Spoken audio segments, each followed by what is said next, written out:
Hello and welcome back to the another episode of Daily Quiz for UPSC Prelims 2025. It is 22nd July today and we are going to discuss 10 questions. Every day we upload this video. In this video we discuss two types of questions. First five, they would be related to the current affairs which we had already discussed in the day session. The aim of this discussion is so that you could revise your current affairs, and also it will give the idea how the questions can be framed from the current affairs. And also we discuss the previous year questions in this video so that it will give you the idea how questions do come in the exam. And this video will help you prepare your previous year question papers, so that it will definitely help you in eliminating many options in your upcoming next exam. you know Before we start our discussion, I would like to request you guys, please do subscribe the channel and share it with your friends so that they may also get benefited from this initiative. And also do write in the comments if we need to bring any change in our videos. So with this, let us start our first question. It says, which of the following international conventions aims to preserve and protect cultural and natural heritage sites, and India has ratified those and has been ratified by India. So we discussed about this topic. I would not like to answer it yet. So what do you think? What is the correct answer for that? Is it Convention on International Trade in Endangered Species? No. Is it United Nations Framework Convention on Climate Change? Not this. Is it Convention of Protection of Cultural Property in the event of armed conflict? Not at all. Is it World Heritage Convention? 100% true. So for the question number one, it is the World Heritage Convention. So why we are discussing this question? We discussed the article related to the World Heritage Convention, and we discussed about a northeastern site was added to it. That was the first northeastern site which has been added to it, and its name is Maidan.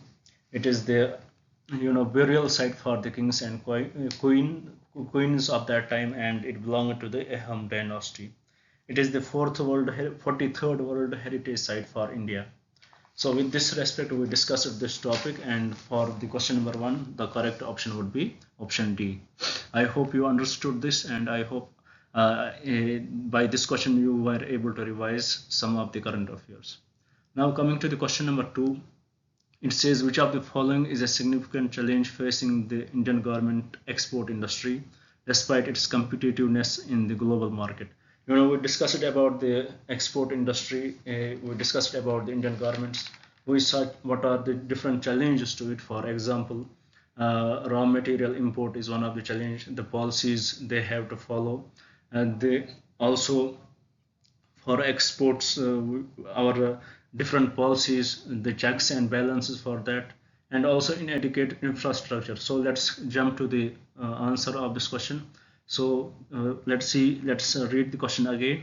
It says, which of the following is a significant challenge facing the Indian garment export industry? So we have to find the challenge to the Indian garment export industry. Is it inadequate infrastructure?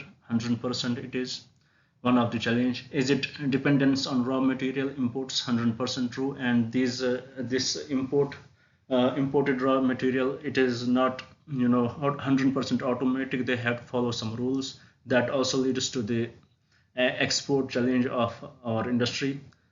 Option three, is it stringent regulatory policy? Yeah, that is also one of the issue.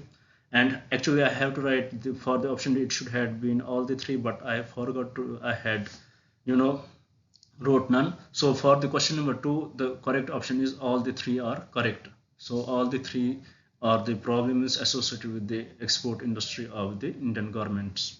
So I hope you understood this question also, and it helped you in revising few of your current affairs. Moving to the question number three, it says, according to the Supreme Court guidelines, what is the primary consideration for granting bail to an under trial accused of a serious crime? We discussed about it. We discussed what the Supreme Court said, that somebody who is booked, somebody who is under trial, the seriousness of the crime cannot be the reason that his bail is cancelled. So according with respect that, we discussed many parameters on which the bail can be granted, And in our previous lectures also we had discussed what could be the reason for cancelling the bail. So with respect to this question we have to answer, is it the severity of a crime? No, it is not the severity of the crime. On that basis, the bail cannot be, it does not affect the bail of a person. Is it possibility of tampering with evidence? Yes, it is the possibility of the tampering with the evidence. If the judge feels so, he can reject the bail. But granting the bail, for granting the bail, it is not the issue. Is it the length of the detention? 100% it is the length of the detention. On this basis, the bail is granted irrespective of the severability of the crime. And the option D is a reasonable apprehension of fleeing the country. On this basis, the bail is cancelled. So for the question number 3, the correct option is option B. It is the length of the detention, which is the primary consideration for granting bail to an under trial accused of a serious crime. So definitely option B is the correct option.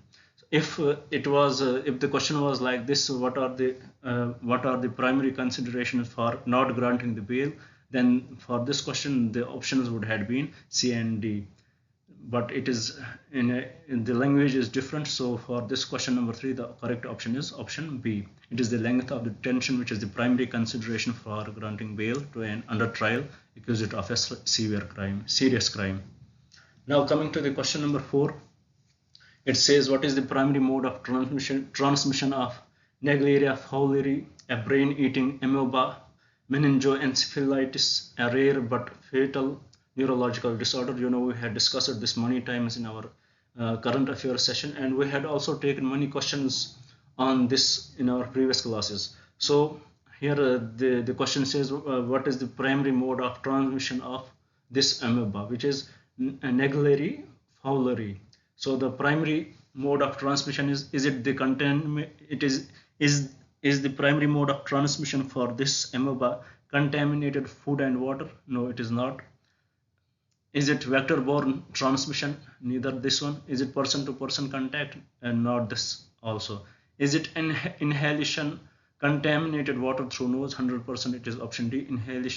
Inhaling contaminated water through nose. If this amoeba gets stuck into the respiratory tract of a person, then it may affect the brain also. So for the question number 4, it is the option D, which is the correct option for this. And I hope this helped you revise some of the current affairs which we discussed today. Now coming to the last question of the current affairs, which is question number 5, it says which of the following factors has contributed to the decline in labor force participation rate in India, particularly among women? So we have to find the reasons why the labor force participation rate in India has declined, particularly in women.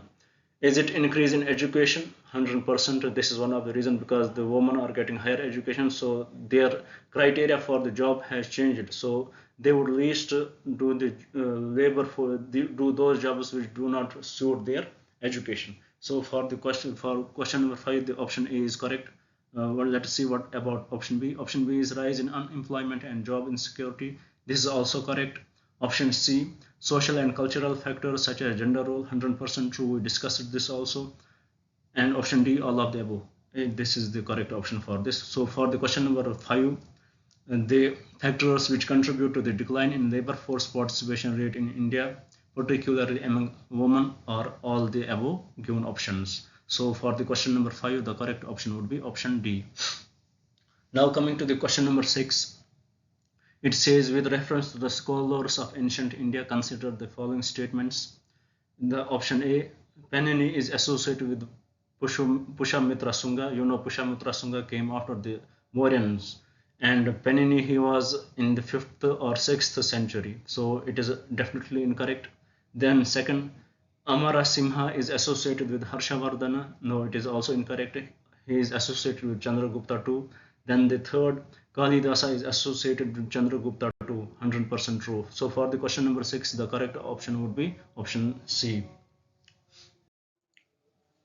Now coming to the question number 7, it says with reference to the religious history of India, consider the following statements. Statement 1, Sathavira-vadins belong to Mahayana Buddhism. It is totally incorrect. They belong to the Hinayanistic Buddhism. Then the option 2, B, it says Theravadin sect was an offshoot of Mahasangika sect of Buddhism. 100% true. Option C, the deification of Buddha by Mahasangikas fostered Mahayana Buddhism. It is also correct. So for the question number 7, the correct options are option B and C. Now coming to the question number 8, it says which of the following phrases define the nature of hundi generally referred to in the sources of post-Harsha period. So we have to find which of the phrases define the nature of the hundi. Is it an advisory issued by the king to his subordinates? No, it is not. Is it a diary to be maintained for daily accounts? Neither this. Is it an order from the feudal lord to his subordinates? Not at all. Then what is the correct option? The correct option is option C, which is it is a bill of exchange. So for the question number 8, the correct option is option C. Now coming to the question number 9, it says with reference to the history of India, the term Kulya Vapa and Drona Vapa denotes, what does they denote? Is it measure of land? Let's see. Is it coinage of different monetary value? Not at all. Is it classification of urban land? Not this also. Is it religious ritual? No, neither this. So for the question number 9, the term Kulyavapa and Dronavapa denote the measurement of land. So for the question number 9, the correct option would be option A. Now coming to the question number 10, I am very much sure once you read this statement, you will definitely answer this question without looking at the options. The question number 10 says, who among the following rulers advised his subjects through this inscription, which says, whosoever praises his religious sect or blames other sects out of excessive devotion to his own sect with a view of glorifying his own sect, he rather injures his own sect very severely. So by reading this statement, it definitely shows this mentality would be of King Ashoka's. So for the question number 10, the correct option would be option A, which is King Ashoka. It was his inscription in which he said that whoever praises his religious sect or blames other sects, ये सोच कर कि वो अपने sect को glorify करेगा, वो glorify नहीं करता है बट इंजोर करता है, मतलब वो अपने ही सेक्ट को नुकसान करता है ऐसी सोच से. So for the question number 10, the correct option would be option A. With this, we conclude today's discussion. I hope you liked the video. I hope you would share it with your friends, and you would hit the subscribe button. Please do hit the subscribe button. Subscribe करने से कुछ नहीं होगा, बस मेरी subscription बढ़ेंगे, and it would boost my confidence. Thank you very much. Thank you for staying with me.